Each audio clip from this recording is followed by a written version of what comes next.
నా మిత్రుడు, నా సహోదరుడు హబ్బు గారు పుట్టినరోజు సందర్భంగా ఈరోజు అన్నా క్యాంటీన్లో అన్నదాన కార్యక్రమం చేయడం చాలా సంతోషకరంగా ఉంది.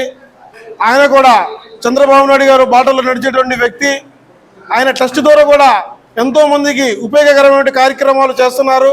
అలాగే చంద్రబాబు నాయుడు గారు చేసే మంచి కార్యక్రమాలు కూడా ఆయన ఆకర్షితులై అన్నా క్యాంటీన్లో ఈరోజు ఈ భోజనం ఏర్పాటు చేయాలనేటువంటి ఆలోచన రావడం చాలా సంతోషకరంగా ఉంది. ఆయన ఒక టెస్ట్ హుసేని టెస్ట్ చైర్మన్ ఆయన. అలాగే తెలుగుదేశం పార్టీకి మైనార్టీ నాయకుడు. కొల్లు రవీంద్ర గారికి తెలుగుదేశం పార్టీకి ఒక వెన్నెముక్క లాంటి వాడు. కొల్లు రవీంద్ర గారి అనుచరుడు. మాకందరికి కూడా మన గెలిచినటువంటి ఎలక్షన్లో మాకు తోడుగు నీడగా ఉండి మాకు సహకరించిన బట్టి ఇలాంటి వ్యక్తి ఎప్పుడు సుఖ సంతోషాలతో ఆనందంతో ఉండాలని, ఆయన మంచి పదవులు కూడా తీసుకోవాలని, మంచి ఉన్నతమైన స్థానంలో ఉండాలని మనసారా కోరుకుంటున్నాను. అస్సలాము అలైకుం.